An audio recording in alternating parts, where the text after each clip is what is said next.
O ministro Alexandre de Moraes prendeu o empresário Milton Baldin com base em um pedido do coordenador da equipe de segurança de Lula, Andrei Passos.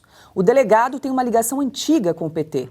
Ele foi responsável pela segurança de Dilma Rousseff em 2010. Na época, ele foi cotado para assumir a ABIN e a Polícia Federal no primeiro mandato da petista. Agora, Passos disputa o comando da PF. Ana, é bom lembrar que a gente repercutiu aqui no programa Oeste Sem Filtro que Baldin foi preso na terça-feira em Brasília, enquanto participava das manifestações em frente ao quartel do Exército.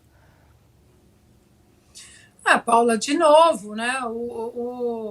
Nós caímos sempre no mesmo balaio, Alexandre de Moraes e suas inconstitucionalidades e seu absoluto desrespeito pela Constituição, pela instituição Supremo Tribunal Federal. Alexandre de Moraes não é digno da instituição. Alexandre de Moraes não é digno da nossa Suprema Corte. Alexandre de Moraes é um homem que não trai apenas a Suprema Corte, ele trai a pátria, ele ajuda e alimenta essa agenda de retrocesso para o retrocesso da nação, porque ele virou um agente político, um militante, um ativista, um narcisista que persegue pessoas, persegue jornalistas.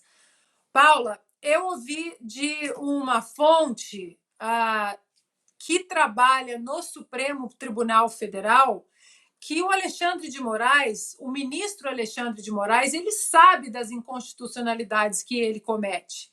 E no inquérito das fake news, no inquérito do fim do mundo, quando ele é questionado, ele continua falando ali internamente: eu sei que é inconstitucional, mas esse inquérito é meu e eu vou até o final com ele. E aí isso mostra o que o desembargador Sebastião Coelho nos contou aqui no Oeste Sem Filtro. O Alexandre de Moraes, ele chegou num ponto de não retorno. É tanto absurdo, é tanta inconstitucionalidade e ilegalidade, é tão fora de qualquer âmbito institucional, constitucional, moral, que ele não tem como voltar. Agora ele só vai dobrar a aposta. Ele só vai continuar seguindo esse caminho que ele traçou já muito bem traçado desde 2019 contra esse governo. Então, diante disso, nós sempre fizemos coro com o império das leis. Lei tem que ser cumprida, ordem judicial tem que ser cumprida. Mas até quando nós vamos cumprir ordens ilegais, ordens inconstitucionais? Até quando nós vamos permanecer num contexto de paz, enquanto essa paz está custando a nossa Constituição, está custando o nosso ordenamento jurídico, o processo legal, o Estado de Direito, cidadãos sendo presos, jornalistas sendo caçados, parlamentares não podendo falar, mas pior do que isso, o nosso sistema e exercício de representatividade, ele foi quebrado, ele foi bloqueado. Parlamentares que não falam no Congresso, não é aquele parlamentar A ou B que não fala, é o povo que não tem direito de falar. Então, até quando nós vamos continuar alimentando essa aura de não vamos manter a paz diante de tantas atrocidades e de tanta barbárie? Isso tudo envolto num grande pacote inconstitucional. E agora eu quero dar as boas-vindas a Cristina Grêmio. Seja bem-vinda aqui ao programa Oeste Sem Filtro. Cris, a gente está aqui repercutindo, comentando a prisão do empresário Milton Baldin. Seja bem-vinda. Estamos numa trinca de azul Paula. aqui.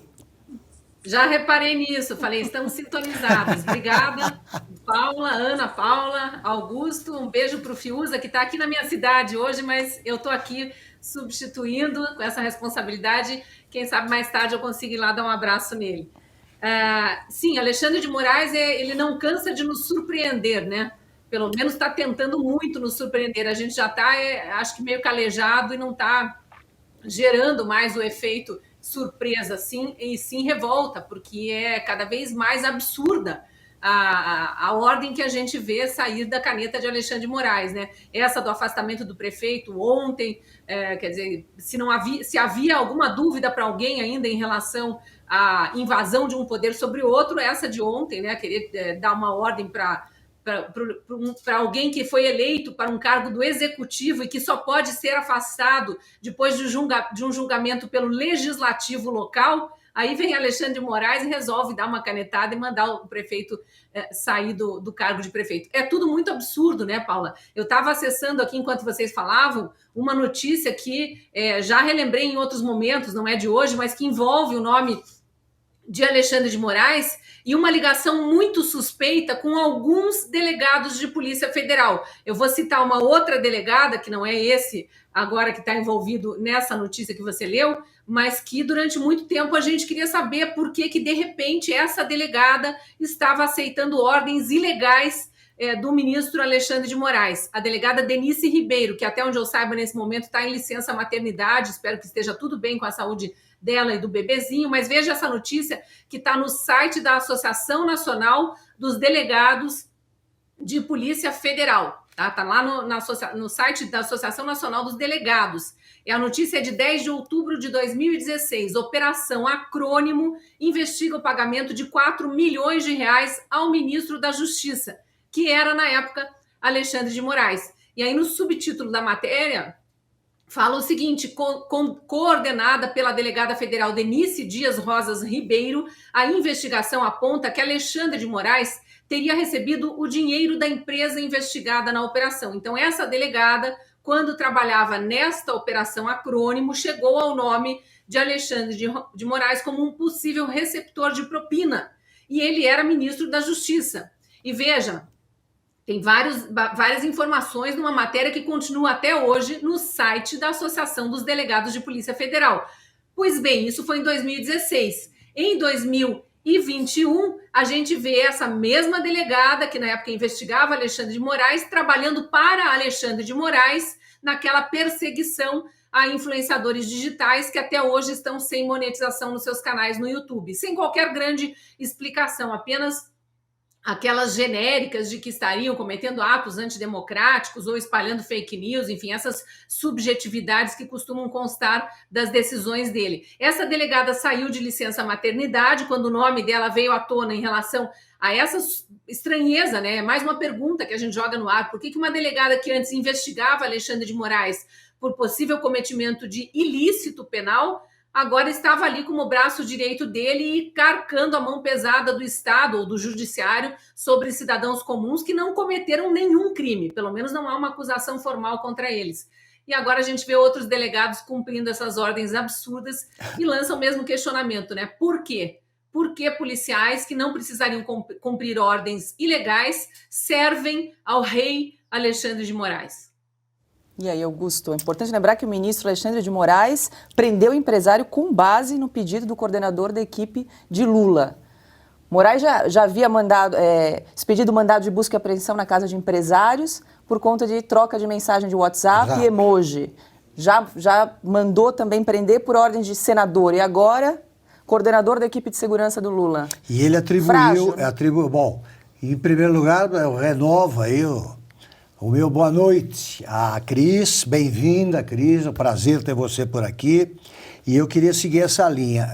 O Moraes, aliás, atribuiu a iniciativa, né, de se começar a investigar esses empresários, os 8 empresários, à Polícia Federal. Diz que o pedido tinha vindo da Polícia Federal. Pois bem, em 2017, 2018, quando avançava com muita saúde a Operação Lava Jato, a Polícia Federal, que passava com viaturas simples, tá? Nada, nenhum penduricalho ali, desfilava no 7 de setembro, era a instituição mais aplaudida ou, em certos momentos, a única aplaudida pelo povo, né, quando passava, porque representava a lei. A lei, finalmente, aos olhos do povo, começava a valer para todos, né? E havia lugar na cadeia para qualquer tipo de ladrão, inclusive ladrões que ocuparam a presidência da República, como no caso do Lula.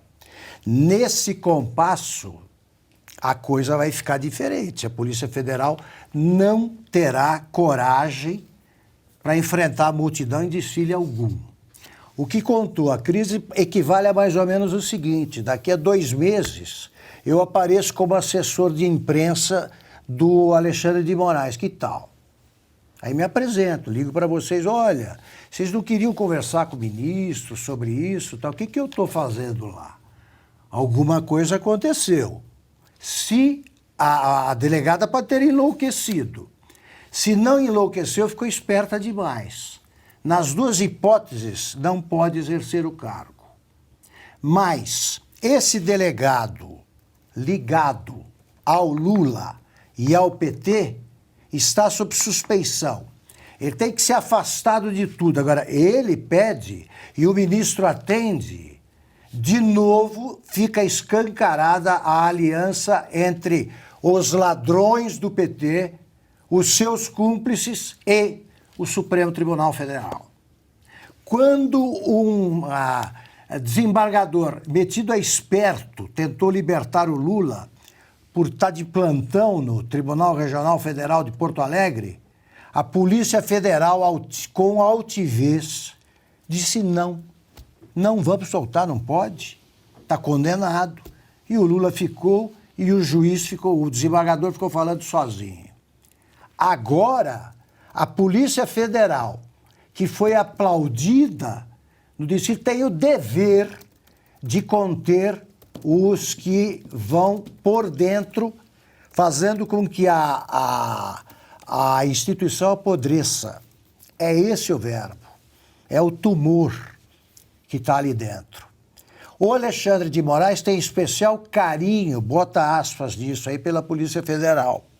A primeira demonstração de arrogância intolerável dele foi ter proibido a indicação do presidente da República para a superintendência da Polícia Federal. E, a meu ver, foi aí que o governo errou, o executivo errou, porque o presidente deveria ter dito o seguinte: eu nomeei, ele vai ocupar a sala e tente prender. Tá? Se tentar prender, aí enfrenta a tropa do exército. Porque isso sim é ameaçar a ordem jurídica do país. Isso sim é ameaçar a Constituição. Agora, o Alexandre de Moraes, não aceitei o pedido desse cara. O que é isso? Esse delegado agora com esse passado aí, ele é candidato a uma cadeia, não a começar a mandar também. E é o que o PT se prepara para fazer.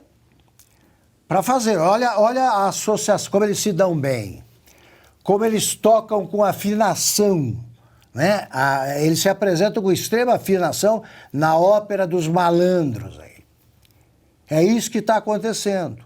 E não pode acontecer. A Polícia Federal tem força suficiente, a maioria da Polícia Federal, tem força suficiente para neutralizar esse tipo de câncer que ataca instituições e que faz com que apodreçam. Tá? Mantenham a imagem respeitável que a Polícia Federal finalmente conseguiu. Porque a Polícia Federal, até 2004, e os próprios delegados reconhecem, tinha a imagem de instituição ameaçada pela corrupção. Eles fizeram uma limpeza interna, tiraram dos cargos vários delegados e conseguiram a confiança popular. Podem perdê-la se esse exemplo aqui se repetir, ou se esse caso vingar. Prefeito, um empresário qualquer, não tem, qualquer empresário, não um empresário qualquer, qualquer empresário não tem foro especial. Não tem. Não pode ser julgado pelo Supremo. Não existe lei que define esse crime. Portanto, não há crime e não há pena. E isso aí só mostra que a ditadura do judiciário vai avançando pelo espaço desocupado pelos homens de bem ou por homens a quem falta coragem. E é disso que o Brasil precisa atualmente.